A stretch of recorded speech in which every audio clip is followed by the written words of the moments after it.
In progress. All right, so welcome everybody. I'm super excited for our first event of the year. For those of you who don't know me, I am Cheryl Sanchez. Oh, got to advance my slide here. That is me. I am Cheryl Sanchez, and I am in need of an updated profile photo. So I am the founder of the TheNetWorks organization and the author of The Journey of Success, Even When Success is Just Getting Out of Bed. TheNetWorks is an accessible community of leaders, forward thinkers, entrepreneurs, and business owners who have joined together to realize individual and collaborative success and to create and foster positive social impact. If you're interested in learning more about me, our members, or the networks, you can visit our website at thenetworks.org or find us on social media. Tonight is our first event of 2024. The new year is a great time to assess our lives and think about our goals, but we should remember that anytime, a new season, a new week, or even a new day can be a great time to do this. We'll talk tonight about creating a vision for the year, plans, goals, resolutions, and we'll talk about methods to successfully support your vision, like manifesting, self-hypnosis, and vision boards. We have a few speakers this evening, including Priscilla Keresey, Joel Salomon, and Erica Soto, who will share some ideas, and we encourage all who would like to participate to do so. So let's get started by talking about vision and goals. If you'd like to jot notes down, you're more than welcome to do so during this. So let's think about, what do you want to accomplish this year and moving forward? What do you want to experience? What is most important to you? What's your vision for yourself? So before you can create goals, you need to know what direction you're heading in, where you would like your journey to take you. If you aren't sure, which is totally okay, there are ways to help with this. You can talk to trusted people around you, like us, the networks. One of the reasons we're here is to be supportive for each other. You can try journaling, try therapy, read a bunch of books, watch some inspiring stuff, meditate, or whatever works for you to get your thoughts and feelings flowing. A handy starting point is to review the past year. What went right? What were your successes? Did you have goals that didn't meet targets? Of course you did, we all did. Can you identify what prevented you from achieving the goals? And this doesn't have to be a complicated process or overreaching. Creating a vision can start with simply writing down what things are important to you, what you want to achieve, and what you want to focus on. It can be as basic as saying you want to grow and explore in the coming year. Once you've figured out your vision, you can create some goals. And some steps for successful goals are: identify what those goals are. What do you want to accomplish? Make sure that those goals align with your direction. So a good example that I put here is if your goal is you want to be a business owner, and that's what you want to do. You want to lead your own company and be self-employed. Then your goal maybe for this year shouldn't be that you want a promotion at your job or something like that, because it doesn't align with where you want to go. Of course, if you need the promotion for other reasons, then, if as long as it's aligning with your direction, then it's okay. But sit down and look at what your goals are and see, do they actually get you to the end result that you really want for your direction for that year? And then determine your motivation. That's also important.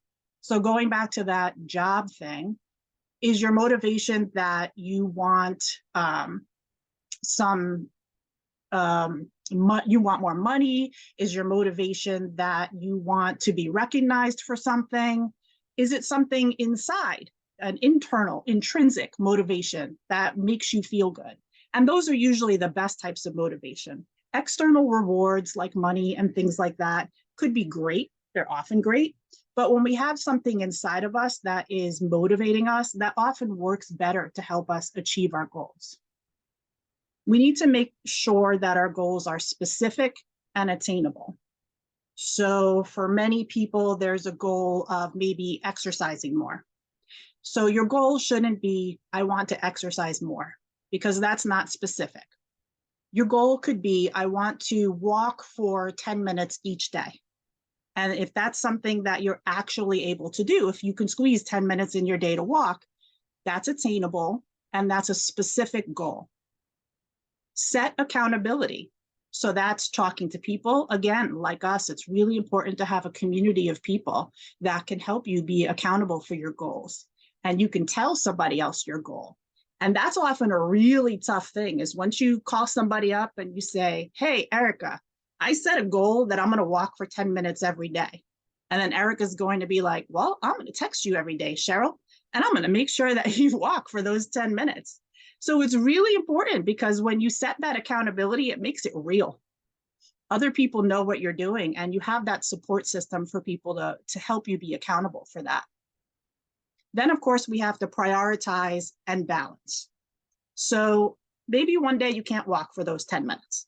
Maybe that day you're really, really tired from something else, from the amazing networking event that you had the night before. And you can't walk for 10 minutes the next day. It's okay. If you need to rest, you can prioritize that and make sure that you have balance in what it is that you're doing. Believe you can achieve.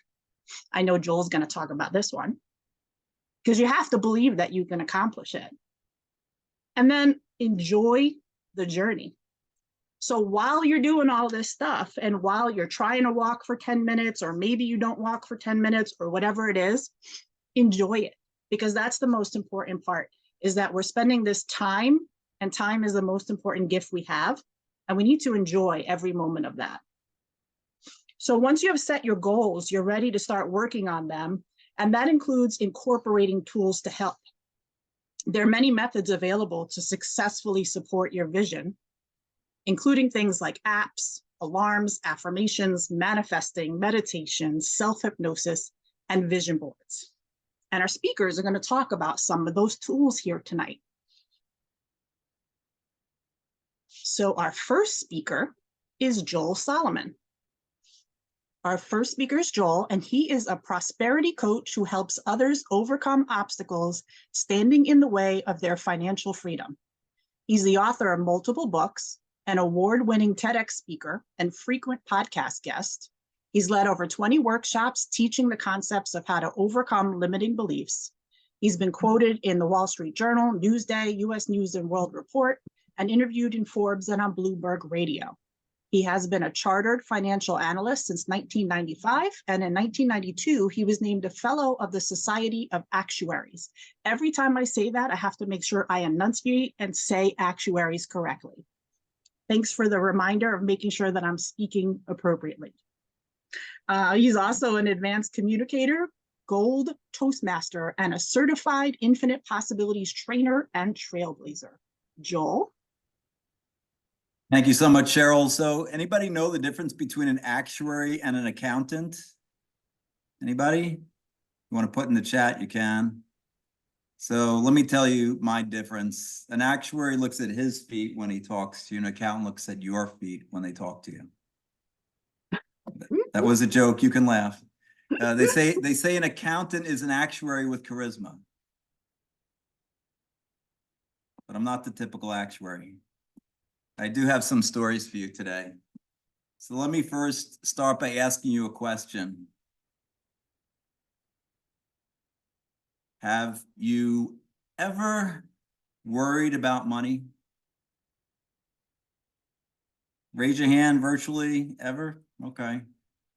Well, I can tell you that most people can't imagine not worrying about money, because they don't believe that they're going to be in a place that they won't have to worry about money. Now, I've interviewed dozens and dozens of people.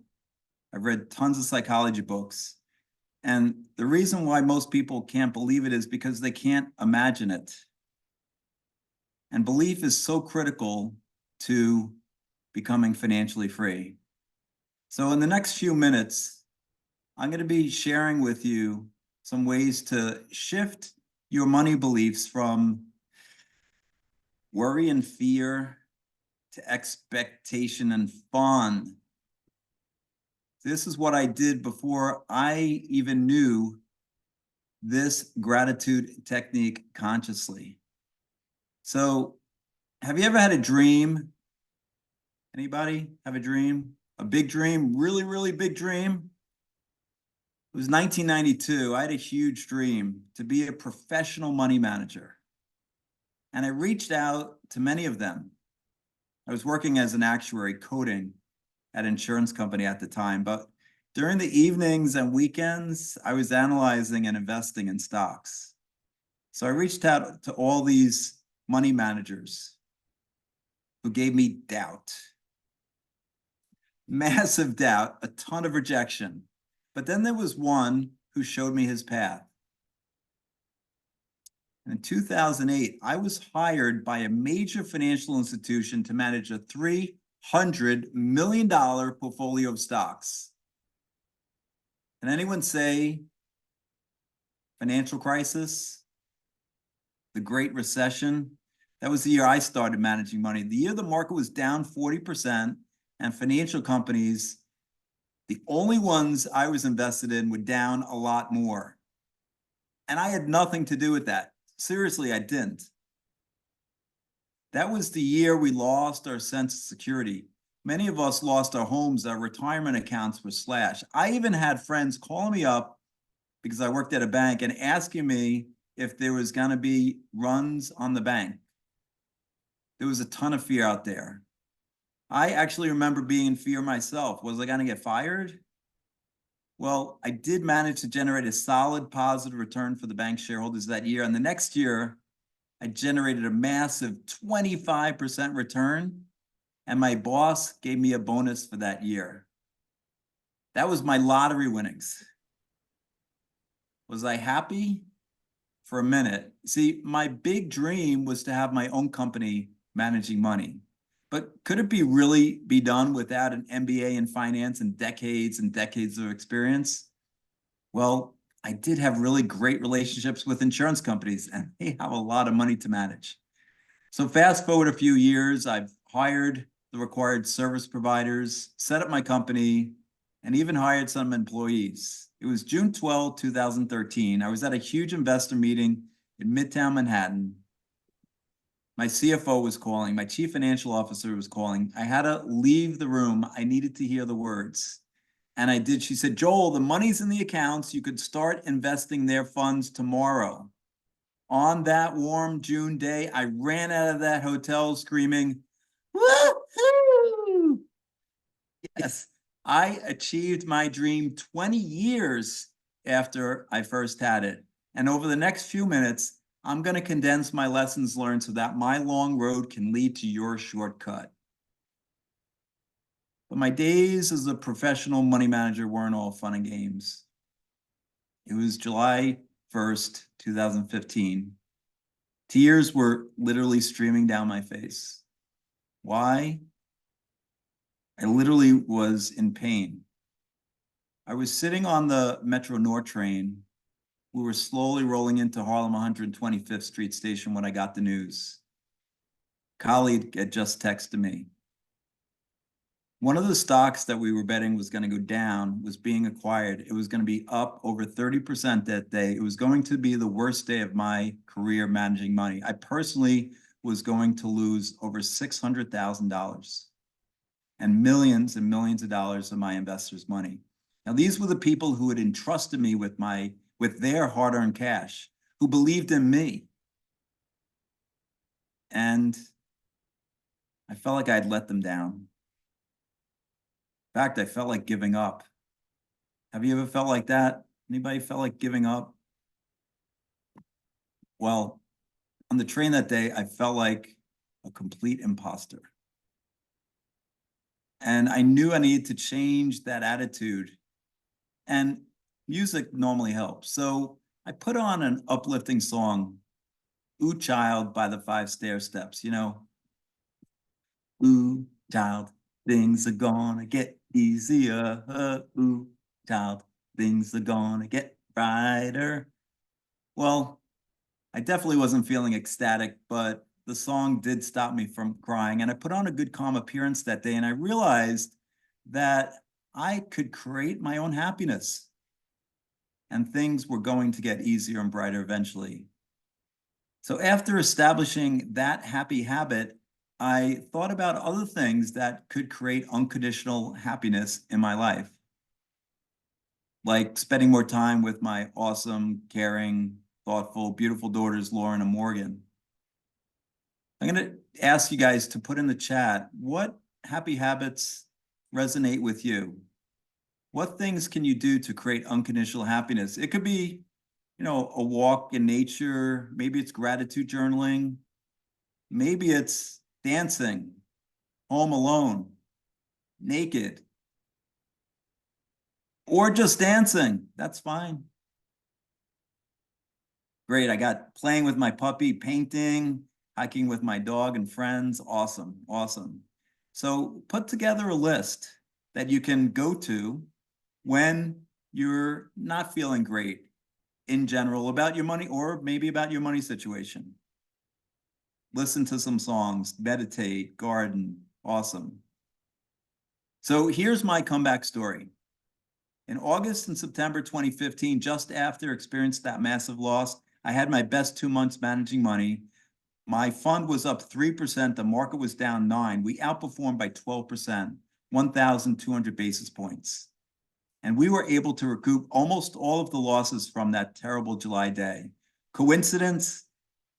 I don't believe in coincidences, only synchronicities. If you believe happiness and gratitude can create more abundance and prosperity in your life, it will.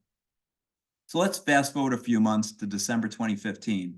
I went to a personal development course, and 2 things happened there that completely changed my life. First, we had a guest speaker speaking about stocks and stock options. And when he spoke about options in particular, he made it sound easy. He said, you don't need much time, you don't need much money. This is how the rich people get rich, and options are essentially risk-free.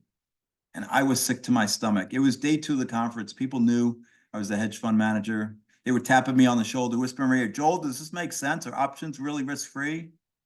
So after he was done, we went out of the auditorium. I told him, please don't do this. He has no idea about any of you individually, and most importantly, no idea about your belief that you could become rich using options.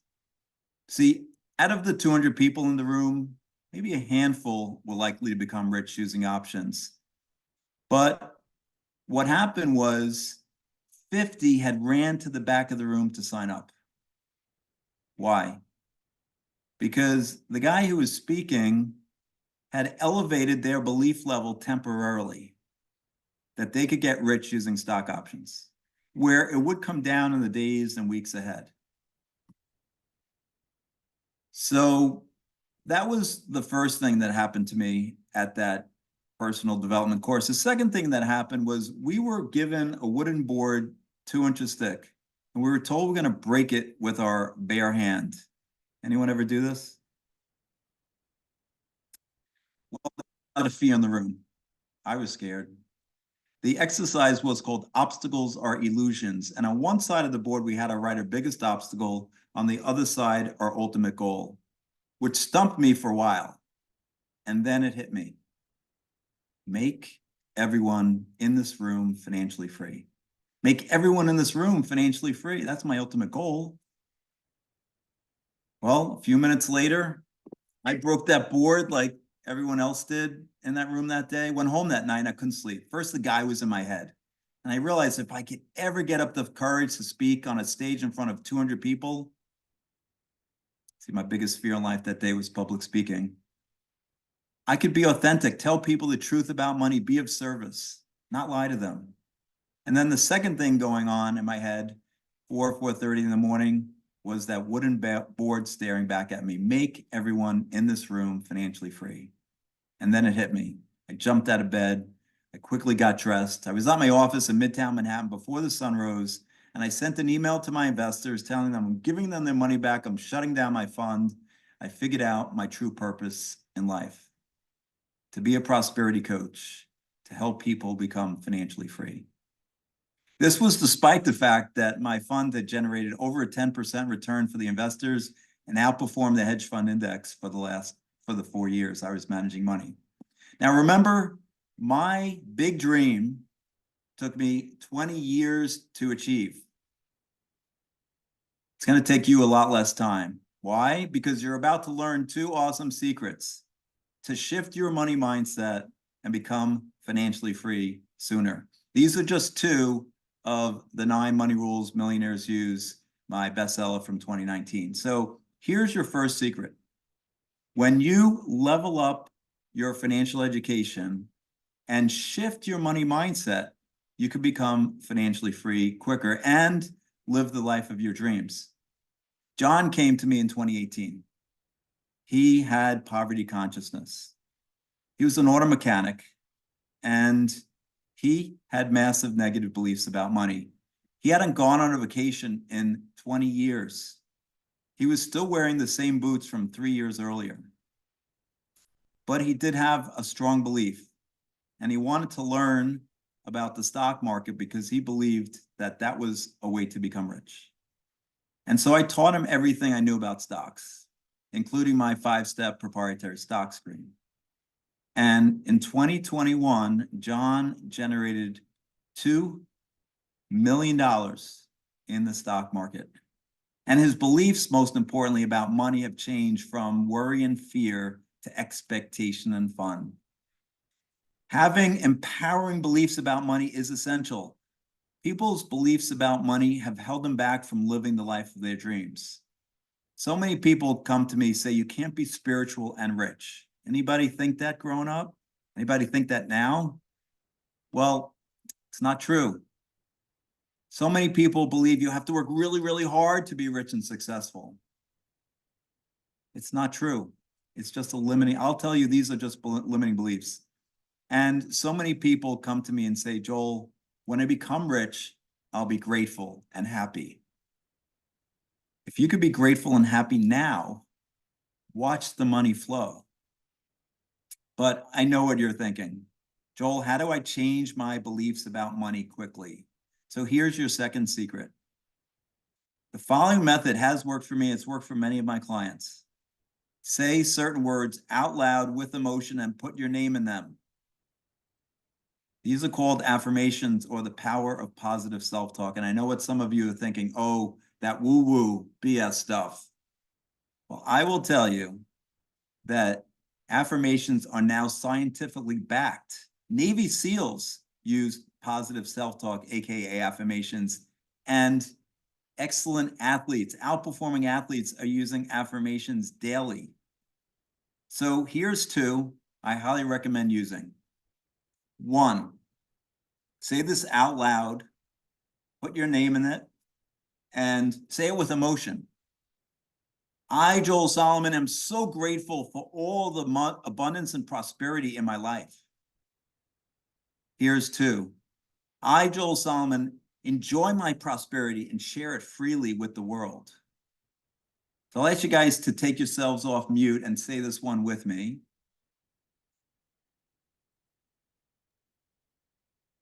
I state your name. I Cheryl. state your name. Good. Breathe in abundance and prosperity. Breathe in abundance abundance and prosperity. prosperity. Awesome. See how easy that is? Anyone can do it. Now, you may have your ego saying, that's crap. I just lost thousands of dollars in that stock investment last week. So use my good friend and mindset breakthrough coach, Andy Dooley's powerful reframe. Stop, cancel, clear, get the fear out of here.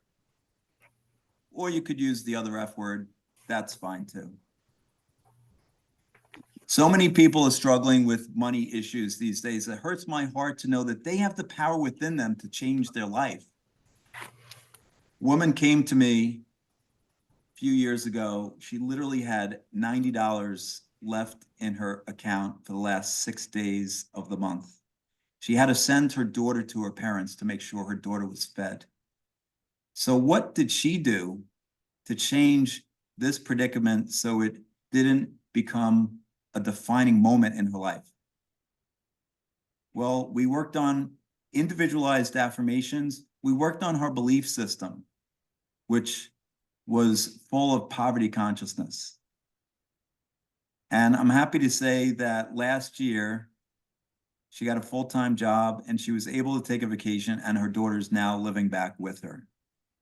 Look, this can work, and you have the ability within you to change. So I'm going to challenge you to do these two things starting tomorrow. One, happy habits. Create happy habits so that you can use them whenever you're feeling down about your money situation. And two, say your money miracles affirmations daily. It just take a couple of minutes and it can change your mindset really quick. Now, this isn't an absolute formula for success, but the magic that comes from believing is real. It's been demonstrated in the lives of J.K. Rowling, Ellen DeGeneres, Tony Robbins, and Oprah, and it can be demonstrated in your life too. When you believe there is genuine magic in the believing, then miracles, money miracles there will be. For belief will supply the power for you to achieve success in everything you try. I believe in you. Thank you. And I got a special bonus for you guys before I let Cheryl jump in. I'd love for you guys, if anyone's ever feeling worried about money, you can text to the number 66866 prosperity, and you'll get a free video, how to ease your money worries, so that you can watch this. It's about 5 minutes, but I know the people who watched it, they've told me it changes their vibration about money. You'll feel much better in just 5 minutes. So text, I'll put it in the chat. Text the number 66866 prosperity. Thanks, Joel. And I know that most of us, all of us, always have making more money or bringing in more money as a part of our goal, because obviously money is also a tool to help us achieve all of the other wonderful things that we want to do. But for any of our goals, those tips that Joel was giving in terms of happy habits, affirmations, and combining those things together actually are hugely, hugely beneficial in trying to reach any goal, whether it's to be more healthy this year, or to, I don't know, socialize with more people and network and connect and grow a business. All of these different things are things that we can move towards better accomplishing when we're using affirmations and saying them with emotion. And I will say that I have learned so much from meeting Joel way back right before the pandemic started. And I had that poverty mindset, that limiting belief, so much so that I didn't even want to go take Joel's course. I was like, financial stuff, I hate that. I hate financial stuff. I want to go do the fun motivation leadership stuff. And something told me to go take the course, and I did. And it was about mindset. And the little steps that you take in this belief part of it are huge. So for example, going from thinking I'm always broke and I don't have money to do anything, it was not an easy jump to then go and say, I'm rich, I'm financially free. So I kind of had to take some steps in between that, Joel helped with, suggesting some ways to do that. To one easy one was to say, I had problems with money in the past. So, okay, I can do that. I can say that and I can believe it. And then stepping forward from that and saying, I don't have problems with money, or, whatever the next steps are after that. But just these little tips about believing and affirming and saying these things with happy emotions as we say it, smiling. It may seem ridiculous sometimes, but if you say things with a smile, we know how that works when we're meeting people and having conversations, and how smiling helps, even when they can't see us, how it just helps the warmth of the conversation and the growth. But even when we do that, when we're saying our own affirmations, it just really resonates and helps. So thank you very much, Joel. That was great. Thank you, Cheryl. All right, our next speaker this evening is Priscilla Keresey. That's me. And Priscilla is recognized throughout the country as one of the most accurate, compassionate, and sought-after psychic mediums.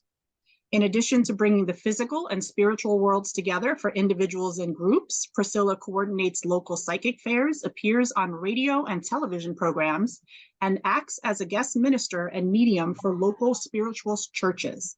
She's the author of multiple books, and she's also certified by the National Guild of Hypnotists as an advanced clinical hypnotist. Priscilla. Thank you so much, Cheryl. And thank you, Joel. That was really great. And I think it's a perfect that I'm coming after you, because I want to follow up on a lot of that. I want to show you guys some of the very specifics about self-hypnosis, and all hypnosis is self-hypnosis. So you don't have to worry that, somebody can put the whammy on you or your personality would change. You could get stuck there. If you think about hypnosis or the state of hypnosis as the imagination, focused imagining, focused reverie, intentional daydreaming, where you are giving yourself permission to surrender to something that right now is not real. It's called suspending our disbelief. It's the same thing when we get lost in a novel or watching a movie, and you're in that when it's over and you're like, wow, I've been reading for 4 hours. I read. I have to read novels and books at night when I get into bed, because otherwise I will never be able to put them down. And I'm like, I'm only going to read for half an hour because it's already 9:30 and I got to get up early. And when I look up and it's 11:45 and I'm like, I did it again, So being in that state where time is suspended because we're even outside of our bodies in a way.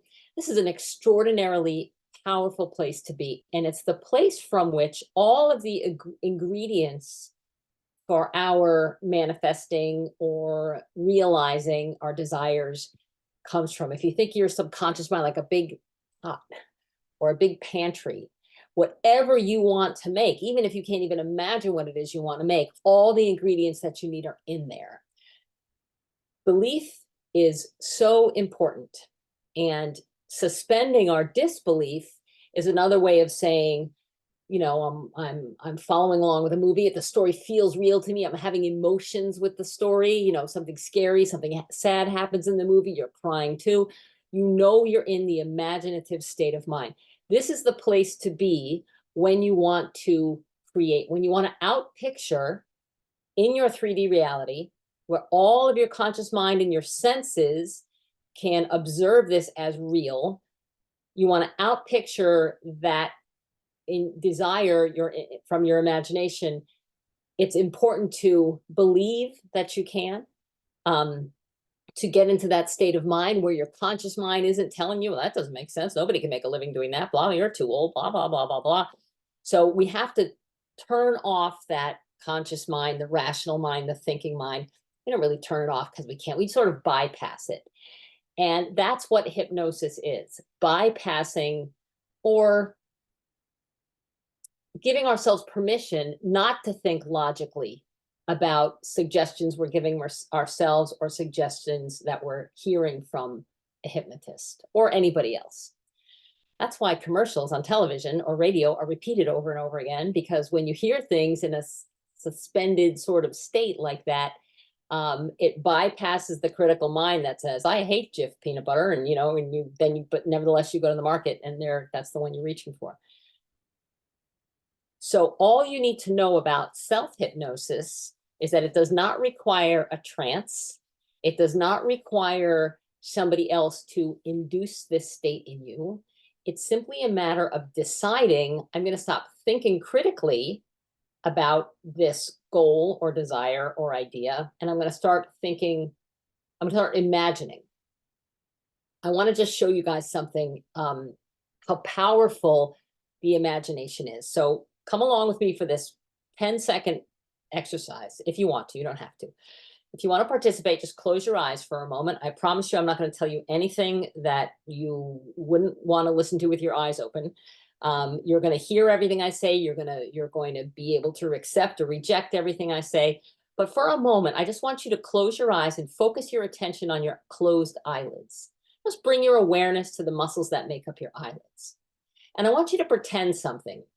Just make believe for just a moment that your eyelids are so relaxed that even if you tried to open them, they'd stay closed. Pretend like a little kid might pretend, look, I can't open my eyes. Oh no. Just pretend with all of your powers of make-believe that your eyelids are too relaxed to open. And when you know that you can pretend that, I want you to go ahead and test them, all the while pretending, oh my gosh, I can't open my eyes. You might find your eyebrows lifting up, but give them a really good strong pull while you're telling yourself, my eyelids are too relaxed to open.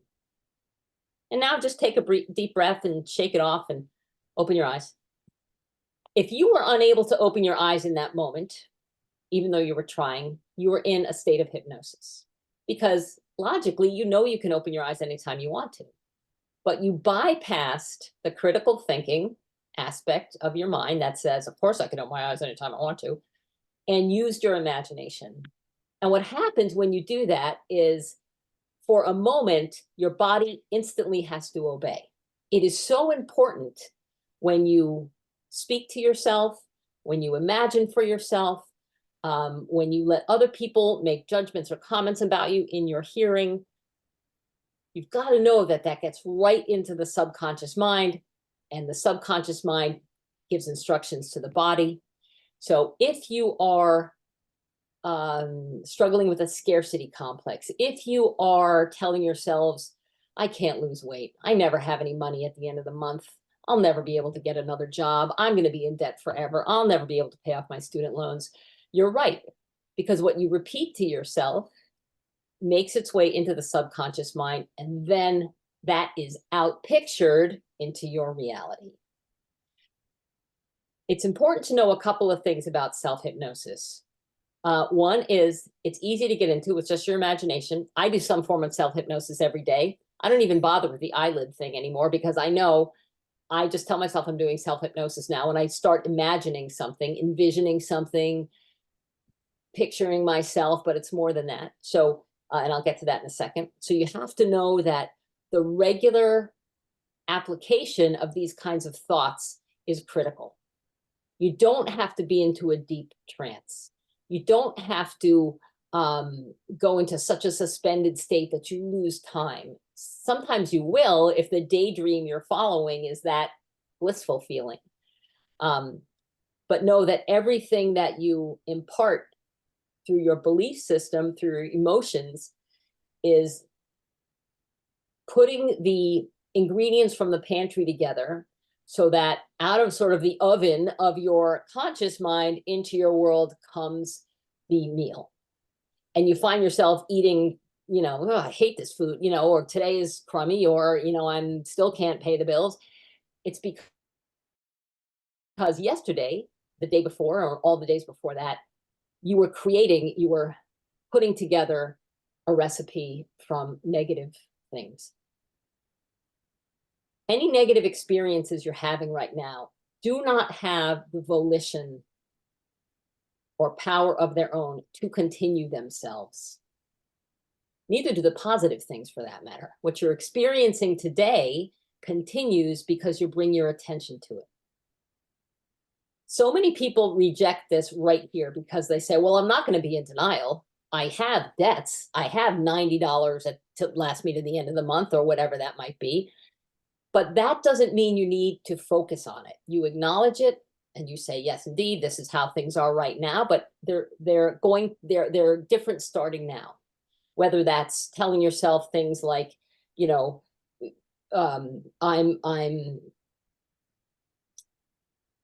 metabolism is working faster every day, or I only eat when I'm hungry and I always stop when I'm full. I'm closer to my goal weight every day, even if you're struggling to put that, you know, those size 10 pants on, whatever it might be. It's a difficult thing to not ignore the current circumstances, but recognize they're an effect of an earlier cause. So going forward, it's very, very important that when you say things to yourself, when you talk to yourself in a regular way, just when you're, you know, I talk to myself all the time, you know, when I'm doing the housework or driving or whatever it might be, that it's positive. But when you're doing self-hypnosis, and I'm starting to get away from calling it that, and more like intentional imagining or disciplined daydreaming or structured or focused visualizing. that you're using your attention to choose positive experiences. And because there's no time in the sixth sense, it is also critical to remember that as you imagine or suggest to yourself, you must do it as though it's in the present tense. There's no time in the subconscious mind. So anybody who's ever started their diet on Monday or started saving, next month, it's never Monday or next month in the subconscious mind. It's always right now. And this is, again, where people sometimes have conflict when they say, I'm closer to my goal weight every day, but the scale says something differently.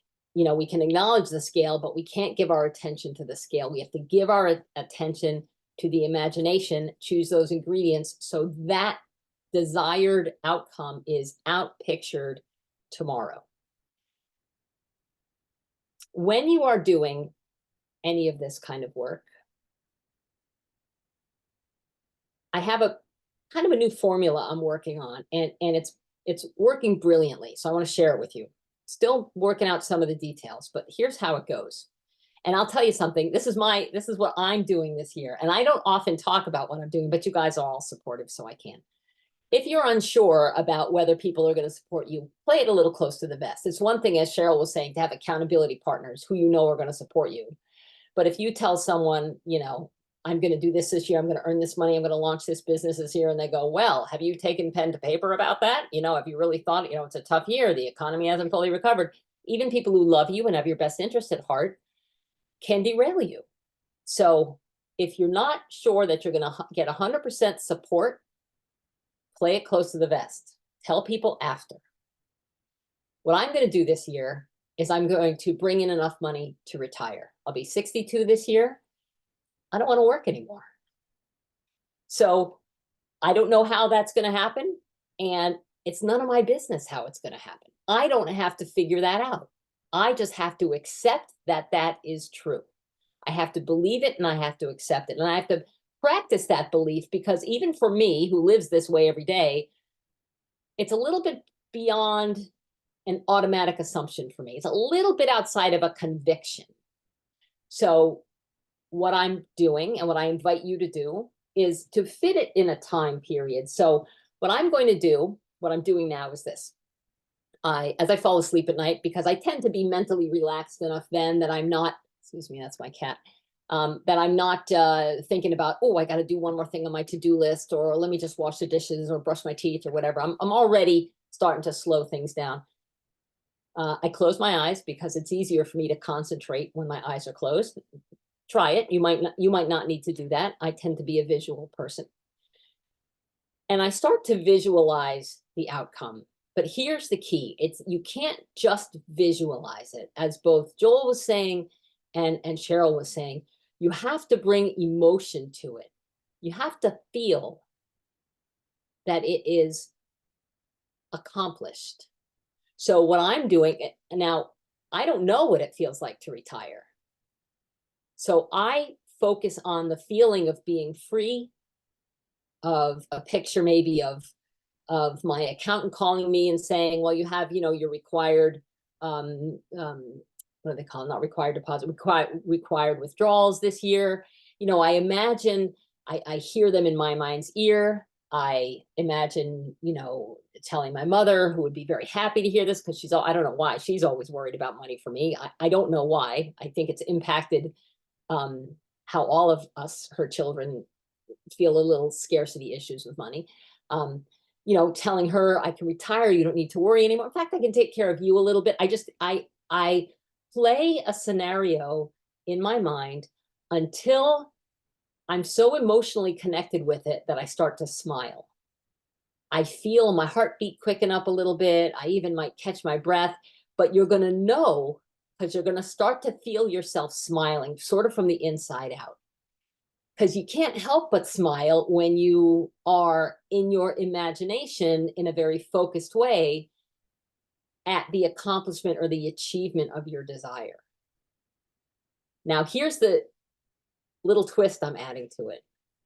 Because this is outside of time, this whole thing is outside of time. Well, it's outside of location, it's outside of reality, but the subconscious mind doesn't know the difference between reality and make-believe, which is why we have to sometimes really make believe over and over again till it becomes a belief. And then that's outpictured in our world and something we experience, not just as a belief, but as a truism in our physical world.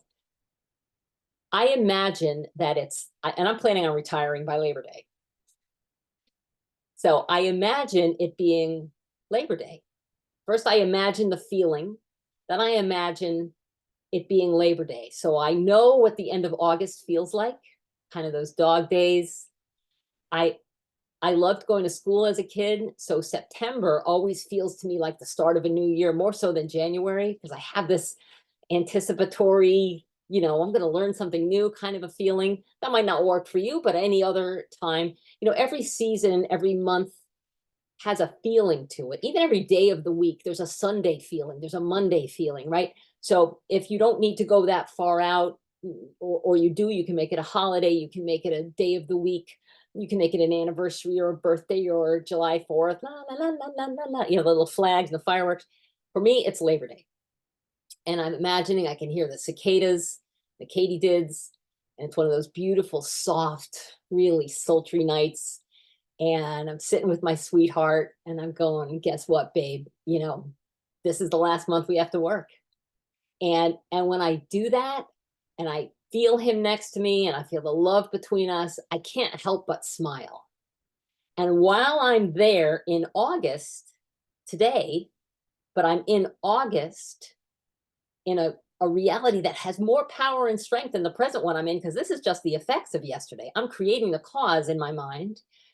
I also imagine saying to myself or turning to my sweetheart, hey, remember back in January when we were just imagining this? And from the future there, I imagine and remember being back in January today, talking to you guys about this, or talking to a client about it.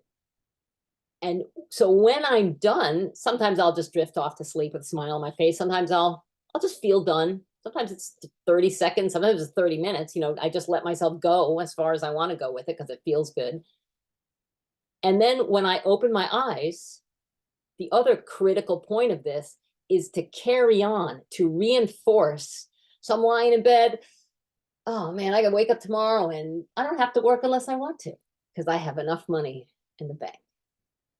And I don't need to bother with how that's going to come. There are more ways of miracles happening than you or I could ever possibly imagine.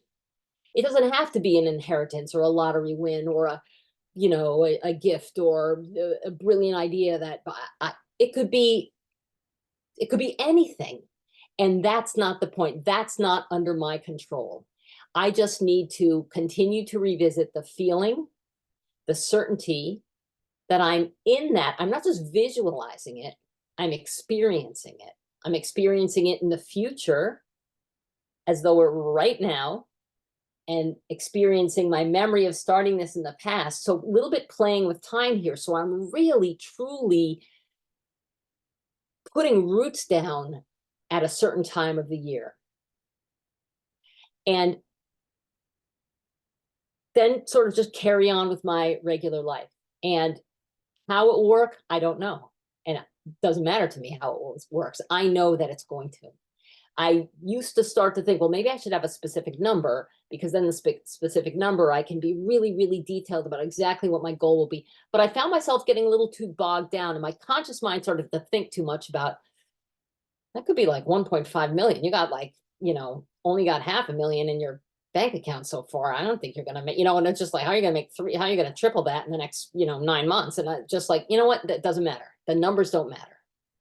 What matters is the feeling. And from the feeling comes the belief, and comes the day-to-day certainty. And that is, I feel, the most powerful self-hypnosis. All self-hypnosis is powerful. I don't know why they don't teach this to kids in middle school, really, because you'd excel academically, you'd be great at sports, you'd sleep well, you wouldn't have stress, of studying and all these sorts of things. The most powerful tool in the world is your mind. And if you don't believe in yourself and you don't understand the power that you have in your imagination, you might always be chasing a dream. It's my serious and strong belief that we have a desire for something because a version of us in the subconscious or the collective unconscious or the higher mind, whatever you want to call it, knows what the accomplishment of that desire feels like. And so that desire appeals to us because it has the process and the pattern for the attainment of that desire within it. Within the desire for something is the plan and the pattern for it to unfold. We trip ourselves up when we overthink or overanalyze. Now it's important to bring our conscious mind into things, of course. Like if in the process of my realizing now this desire to retire, I have this inspiration to create a poster, I have to then use my thinking mind to structure the activity, the steps it would take to produce that and get it to the right people. But that's a different process than what most of us do, which is have a goal with a structure in the conscious mind and leave the imagination and the inspiration out of it. So recognize if you have a desire for something, it's because a part of you knows what that accomplishment or achievement that feels like, and it's saying, just come this way. Take the inspired action, say yes to this, indulge in this daydream, use your imagination, and I promise I will tell you, Priscilla or Cheryl or Joel or anybody, how step by step how to get there. And so there's a trust in ourselves that we have to accept as well, with the belief in ourselves, the trust in ourselves, and suspending our disbelief and saying, it's all right, you show me.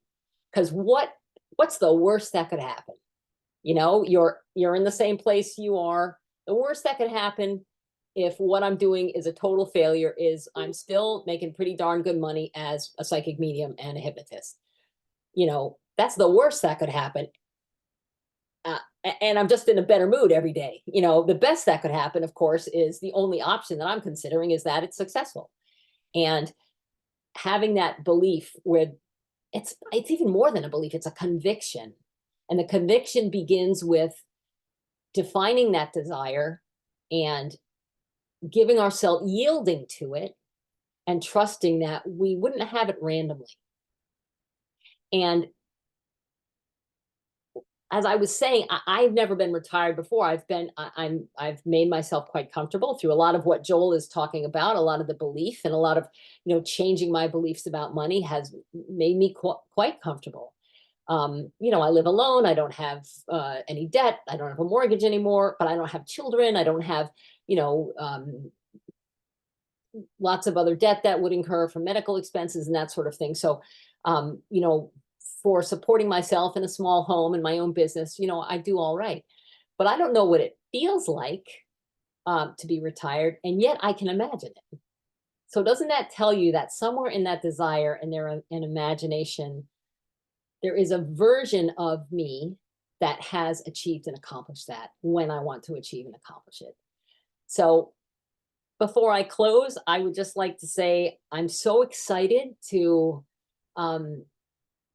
share with you guys what I'm doing and to give you some of these advanced, these beta tests that I'm doing with the way my own mind works. I've always been a student of the mind, and I always practice with myself. And I've invested and gone down one road to go like, yeah, that's not really working, or it's not working for me. And I'm going to try this. And I've read a lot and studied a lot.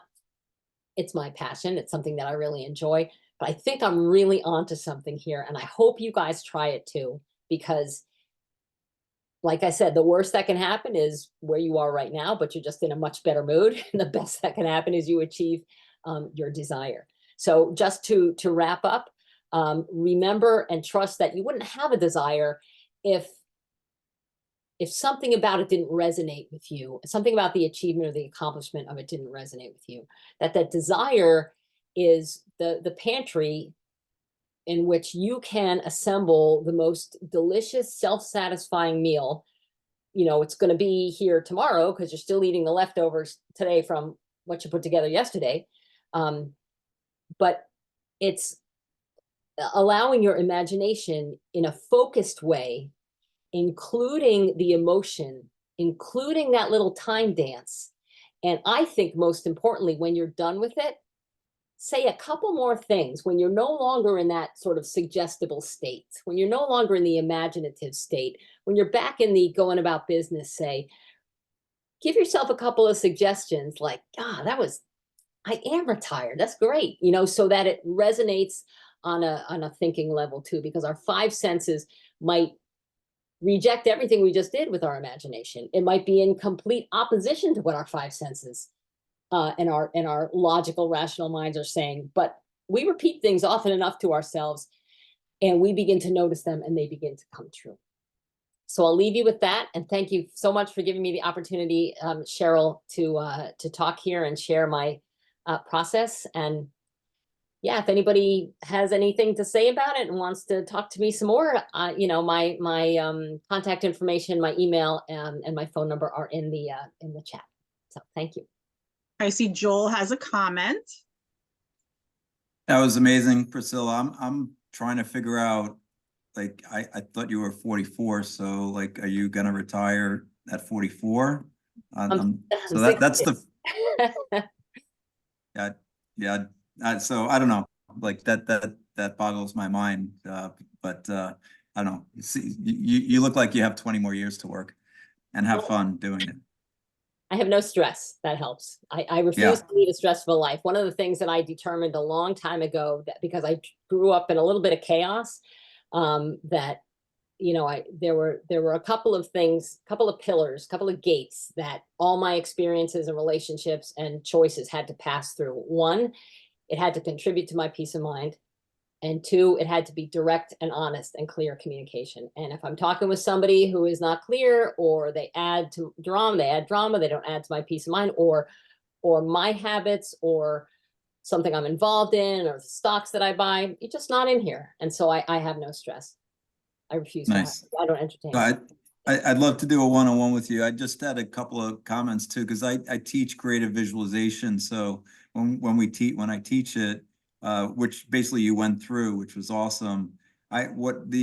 For members, I would, and for participants listening and watching, we recommend like picking a specific time and place, right? Because you want to do it consistently every day, and not make it like drudgery, make it fun. Exactly. 3 to 5 minutes maybe. Yeah, it should feel good. Yeah. And then write down what you want your desires are before you actually close your eyes and start imagining. Like pick 1 or 2 or 3 things. Yeah. And then and like you said, I when I teach it, I say, I quote from Wayne Dyer's book, Wishes Fulfilled, which is, he said, make your future dream a present reality by assuming the feeling of the wish fulfilled. Yeah. Make your future dream a present reality by assuming the feeling of the wish fulfilled. So as you described it, the feeling is critical. Like if you're not feeling it, it's not happening. So like that step 5 is really, really critical. Yeah. Feel like if you could get into that moment and really feel like you're retired, like, that day, it's all that is really I think the most important part. So thank you.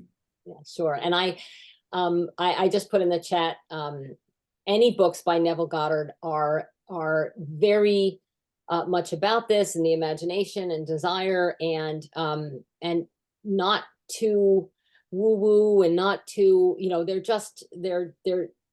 he repeats himself in so many different ways within one book. I think he's got maybe 10 total, or across a number of books, that no matter how all the different ways he says it, you're getting it. I would recommend this one. I have this giant book called the Neville Goddard Collection.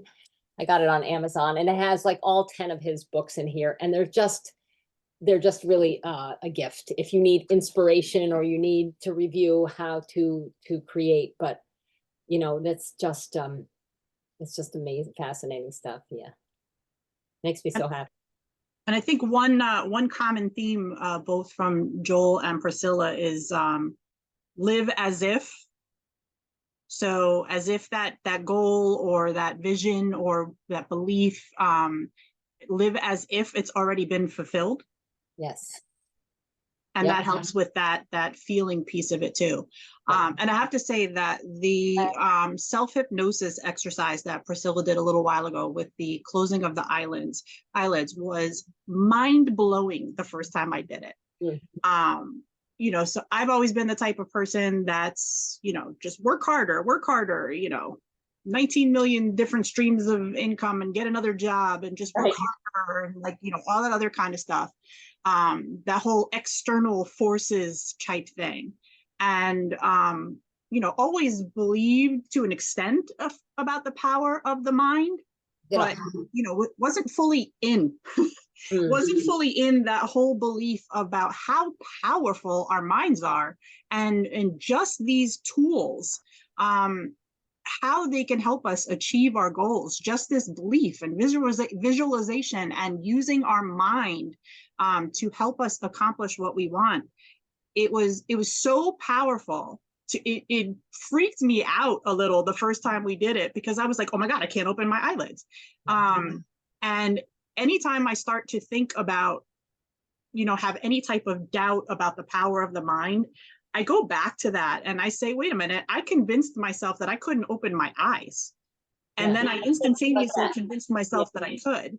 Our minds are really, really powerful, and they clearly and obviously can have physical effects. Definitely. And that's just huge. It's just, you know, another tool in our toolbox. So I think yeah, it's so exciting, and it doesn't matter where you're starting from.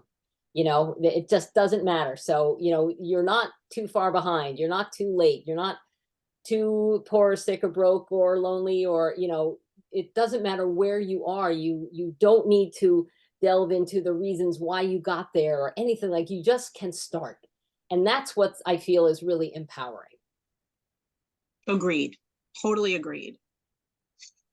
And so we just had some information from Priscilla and from Joel on kind of what we would think of to be intangible tools to help us with manifesting and achieving our goals and making it through our vision and being successful and all that. And our next speaker is going to talk to us about a bit of a more tangible tool to help us with it. Our next speaker is Erica Soto. So Erica is a woman of many talents. Her approach in life and work prioritizes learning and obtaining and mastering various skills to complete a project, goal, or pursuit in her life. Her fulfillment comes when it's time to connect and serve others. Her ability to be resourceful allows her to wear many hats in business. She is a self-taught, innovative mixed media artist, party planner, and workshop facilitator, and she's the founder of Enjoy Erica Art Studio. She has been certified as a therapeutic art life coach and is passionate about creating art that is accessible to everyone. Erica.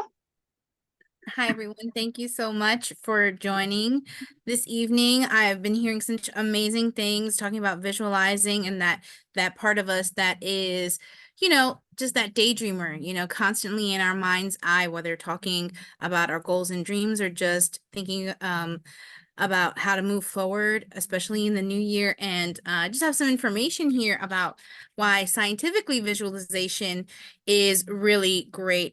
It allows, you know, you to activate brain regions associated with motor skills, reinforcing neural connections and improving performance in related tasks. It enhances motivation as the brain interprets imagined scenarios similarly to real experiences. So, you know, it's almost as good as the real thing. You know, everyone's talking about how we want to move forward in the future with, you know, having all these 3D gadgets and having this other kind of worldly experience, and you just have that within yourself, that reaching out in your mind's eye and activating your autonomic nervous system. It promotes a sense of calm. So it really does help scientifically to reduce the stress and, you know, help you positively impact your learning, your skill acquisition, and your overall cognitive functions. So turning in that something in your mind into something physical is also beneficial. So I want to talk about today, creating a vision board. So I personally am an artist. I like doing things with my hands.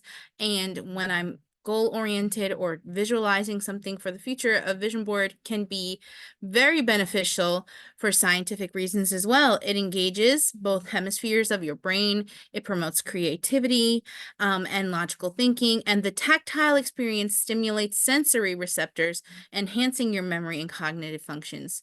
So in addition to the visualization process, in selecting and arranging images, it activates the brain's goal-setting mechanisms and fosters a clearer focus on personal aspirations. So I just have a quick little slideshow that I want to kind of share with you today. And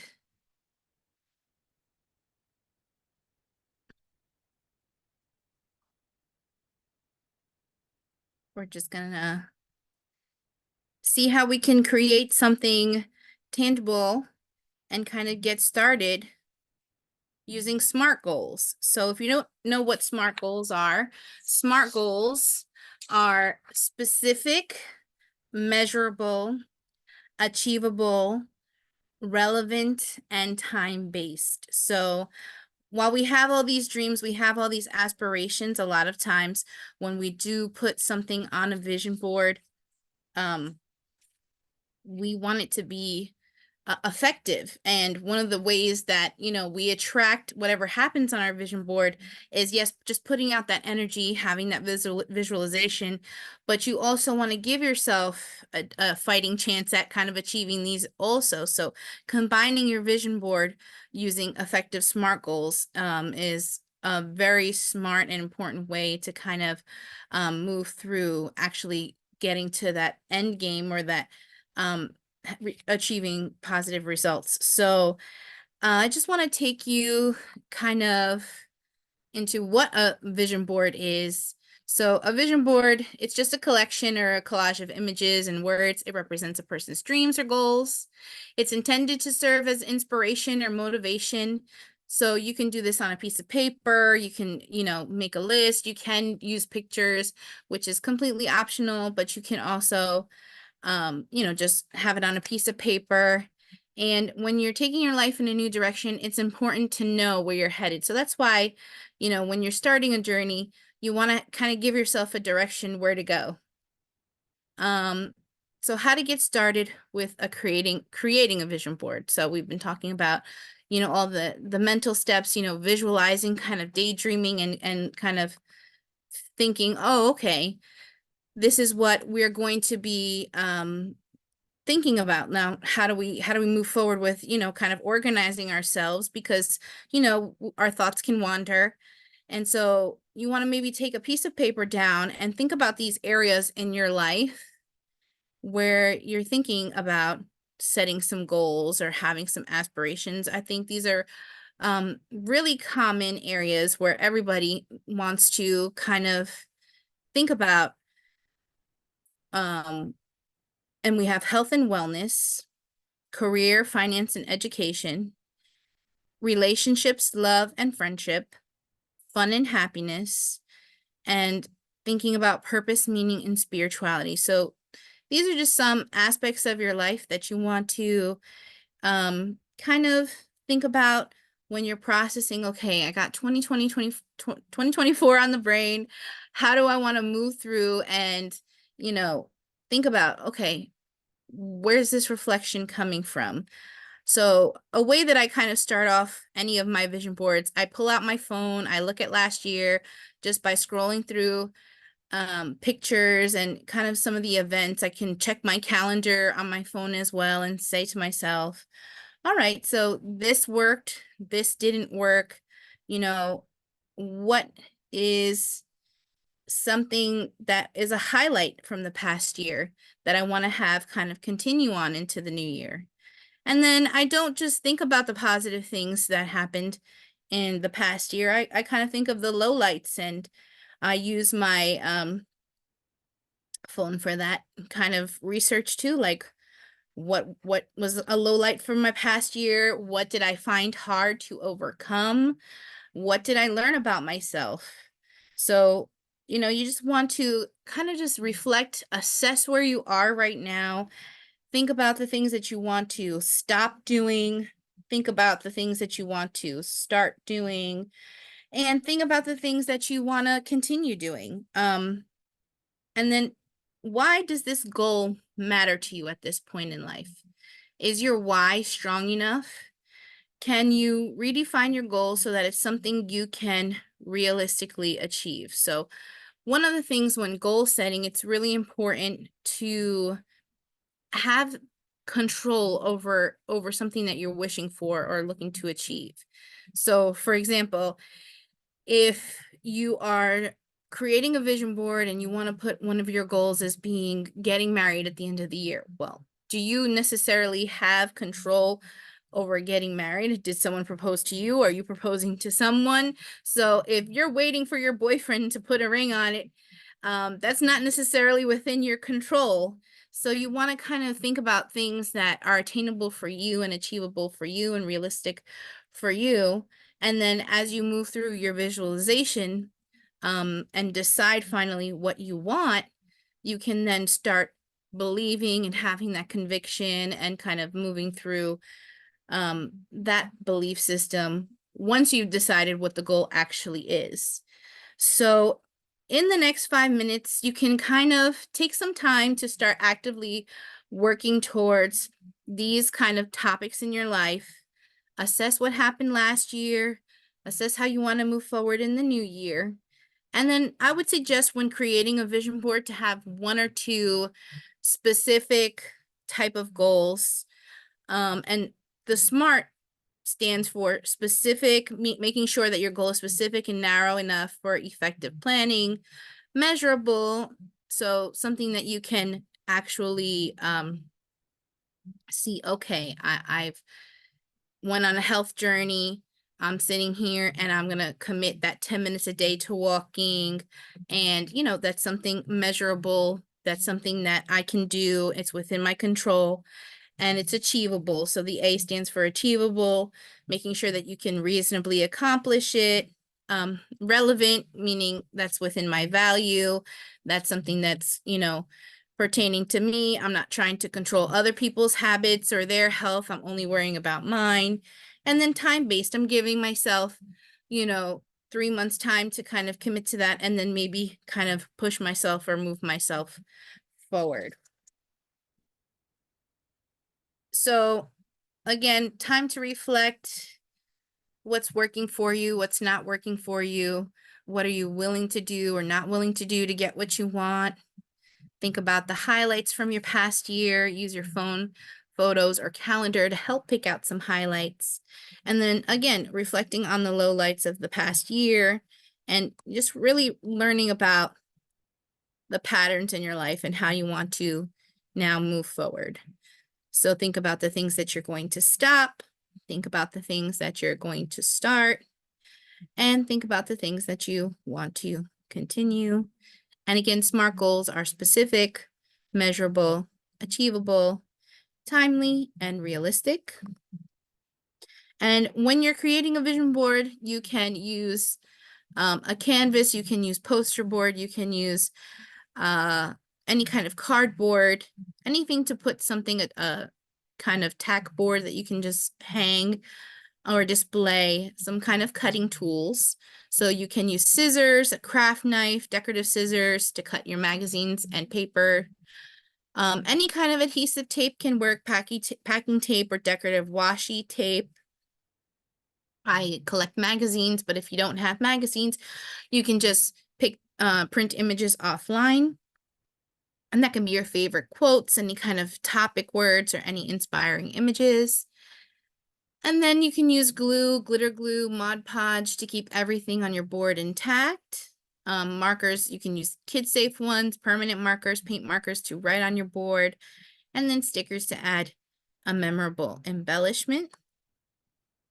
And then when you're choosing the images that inspire you, have them be colorful and have them have clear messaging. So you don't want too many words on your vision board. You want them to be precise, like being consistent or the keywords like focus. You want them to be as specific to your goals as possible. And just like in the visualization process, you want to act as if your goal has already been achieved. And you want to pick an image or create a design that kind of reflects that idea. For example, if I want to get a certification in something, I'm going to create a little hand-drawn certificate that shows certified, and I'll put the year 2024, and I'll put my name signed on it, and I'll say, therapeutic art life coach. So to get another certification, I'm being very specific. I'm seeing the certificate on my board, and I just have that extra step in addition to what I'm visually thinking about. I can physically see that certificate. Or if I wanted to be, say, on the cover of 914 Inc., for example, I take a picture of my face and I cut out a 914 Inc. Kind of cover, and I'll paste my face literally on top of whoever's displayed on the cover of the magazine. So you want to actually try to create something as specific as possible to kind of put on your vision board. And then organizing your images is important, because when you look at something posted on the wall, your mind's you generally tend to look straight at the center. So the most important thing you want to prioritize and the most important goal to you, for me, it's health and wellness. I would place the pictures and images at the center, and then whatever I prioritize a little bit less, I start to spread out the images going towards the outer edges of the picture. And this will help with focusing on what to get started on first. That's another thing too with vision boards. You have all these areas of life that you want to kind of work toward.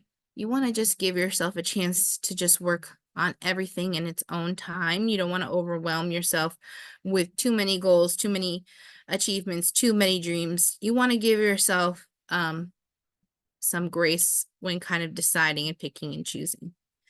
And then lastly, just putting it all together. So you gather all your images, your quotes, and your embellishments. And before pasting them down, I always recommend to sort of arrange them in priority order. So don't start gluing and pasting right away. Take your time to lay everything out, see everything, and then kind of paste your pictures or quotes. And then this is an example of one of mine. So again, my vision board does not have to look like yours. Yours can be more simple. I'm extra. But as you can see, my center is my family.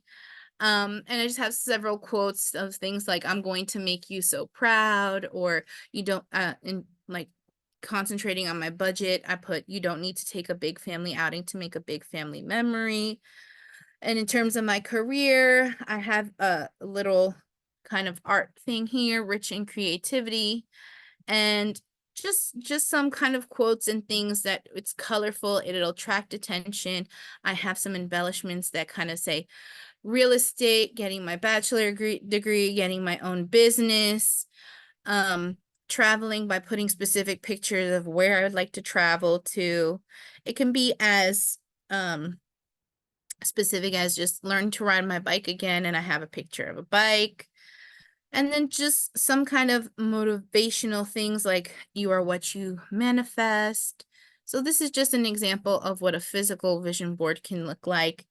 And again, I put whatever I wanted to focus on at the center, and then the things that I kind of wanted to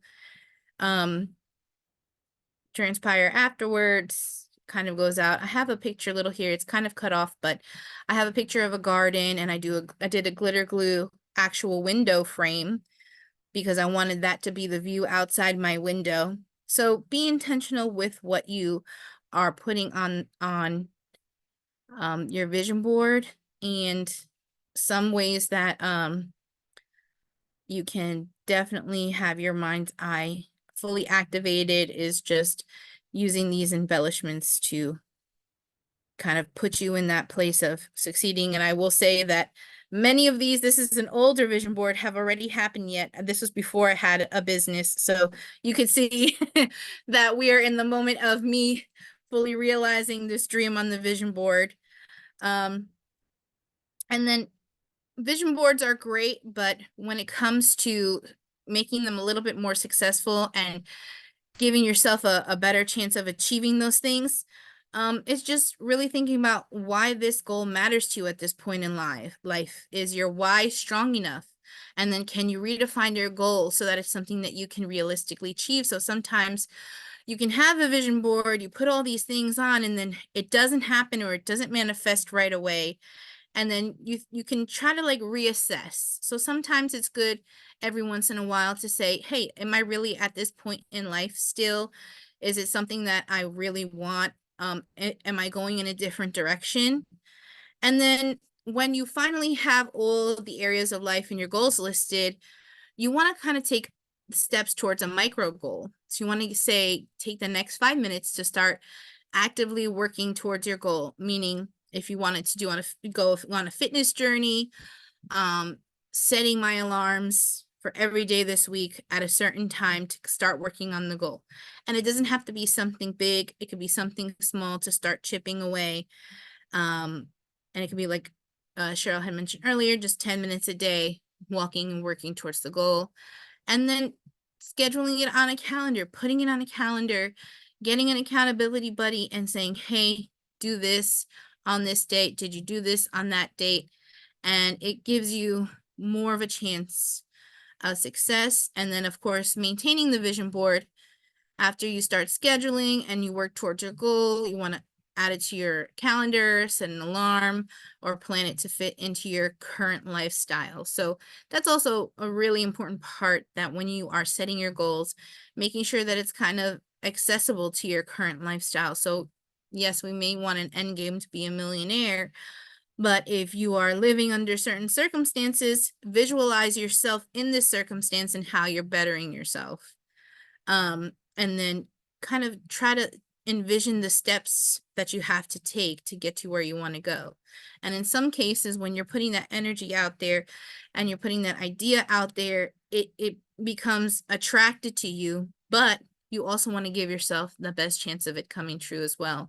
And we are very powerful and very capable of kind of working towards these things themselves. It's not just an overall kind of wish list that we rub the lamp and the genie comes to grant our wishes. It's a little bit of both. It is that dreaming and manifesting and physically feeling and emotionally attaching yourself. And it is controlling what you can control and moving forward in a positive way towards self-betterment. And overcoming the obstacles. So to not get discouraged, you want to stay focused on the end result. And if you have a setback, don't let that, stop you from trying, or turn the goal into a smaller achievable task to avoid feeling overwhelmed. And then, of course, seeking support from others, like TheNetWorks group, or friend or mentor. Or for me personally, I've reached out to even some people on Instagram, and we're doing accountability for each other. So wherever you can help stay motivated and stay accountable, you can overcome a lot of obstacles. And then some mistakes that people make when creating a vision board, again, is like wishing for things that are not within your control, not being specific enough about your goals and desires, selecting words and images that don't align with your value and beliefs, and then not including a variety of goals. So money can't be the end all and be all. We have to feed ourselves spiritually, emotionally. We have to think about all the things in life and all the aspects of life. And then tips for success is staying positive. So trusting that your intentions will manifest in perfect way and timing for you, keeping a positive attitude and remaining open to new opportunities and possibilities. If you go in with a negative mindset and negative self-talk, it's less likely that anything that you put on your board, which is really important for affirmations, it's less likely that anything that you put on your board is going to be achieved. And some affirmations, a lot of times when you have that negative self-talk, it's hard to say, oh, well, what is something positive that I can say to myself? But some affirmations that you can say to yourself are, I'm capable of achieving anything I set my mind to. Every day in every way, I'm getting better and better. Abundance flows into my life effortlessly and naturally. I radiate confidence, self-respect, and inner harmony. I attract positive energy and repel negativity. my possibilities are endless and I am constantly growing. So that's just some of the affirmations, some of the self-talk that when you're visualizing that you can just kind of say to yourself, and encourage that success. And then finding a space where you can display your vision board and see it daily. So this is also a tip for success. If you're constantly in your fridge, like I have been many times, I'm putting a copy of my vision board on the fridge, in the bathroom when I sit down, it's right there in a frame on my phone. I can take a picture of it and have it on my background, the background on my laptop. You want to be seeing this thing all the time, constantly having that reminder and that connection of the time that you sat down to physically touch and make your board. And it just gives yourself that little bit of reminder, like, hey, you have these dreams, you have these goals, don't forget about them, remember them, actively pursue them, because out of sight, out of mind. And just thank you so much for listening to me. If you guys have any questions about how to be successful, feel free to let me know. I'm available. I'm always on Instagram chatting away. You can always email. And another couple of things that I want to tell you about affirmations, you want them to be positive. You want them to be in the present. You want them to be personal. You want them to have some kind of power attached to it. You want it to be precise and purposeful. So those are the 6 P's of some powerful affirmations. And I hope that you guys take some time to create your own vision board. Again, this is my vision board that I have in real life. It's pretty, it's sparkly. It's something that draws dopamine all the time that I look by it. So it's definitely adds to the encouragement factor. And we want to give ourselves the best chances of success. And I thank you guys so much for letting me share. Thank you so much, Erica. And to add to all of those wonderful tips, awesome tips. Some of them I need to make some adjustments on my vision board, and I forgot about the taking a picture of it and putting it as a background. So I absolutely have to do that. And one thing that I've started doing with my vision board over the past couple of years is, number one, is including a photo or image of something that I've already accomplished that's been on like a prior vision board. And also trying to include some aspects of gratitude, so that when I'm looking at that vision board, here we go with that emotion and feeling and all that stuff again, that we're like looking at it and we're smiling and we're happy. So we're not just looking at it and dreading all of the stuff that we have to do, but we're looking at our vision board and we're feeling a positive emotion that's linked to it. And that'll definitely help us with moving forward and accomplishing those dreams. So thank you to our speakers for sharing these super important tools for supporting our vision. An important point to consider is defining success. So in my book, I do talk about redefining success to be about effort and not about material results. And that's really important. It doesn't mean that you shouldn't have goals, but it means that you are successful because you are trying. You're successful when you have a goal and when you take the steps to achieve it. And importantly, we need to recognize and believe in progress over perfection and growth over goals. No one is perfect and no one achieves every single goal, especially not on the timeline that is expected. So if you didn't achieve your goal when planned, or if you feel like you aren't going to achieve it and you feel like giving up, identify where you did make some progress. So did you take steps forward? Did you learn something new?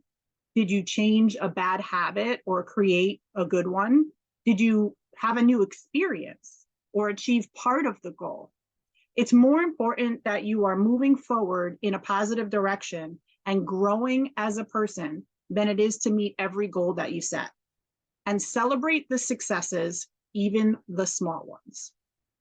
So thank you to everyone for joining us tonight. We hope you found the speakers inspiring, motivating, and empowering. And we all look forward to connecting with you again in the future. please do not hesitate to reach out to me or any of our speakers. Our speakers are all available with all their wonderful services that they have to offer, and they would love to hear from you.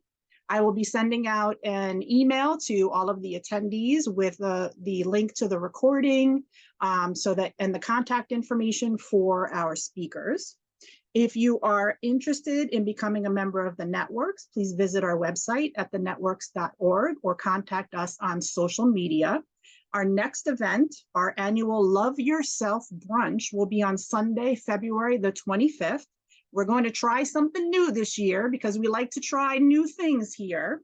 And we're going to try a hybrid event where we're going to host it at TMN Skincare and Wellness in White Plains, a little mini spa, and live stream for those who are not able to attend in person. So we'll see how that goes. Save the date. That is Sunday, February the 25th. And again, thank you to everybody for joining us. Thank you to our speakers, and stay safe, healthy, and successful, everyone. Thank you for joining. Thank you. Good night, everybody. And Good everybody, night. Thank you. Brittany for hosting. Bye.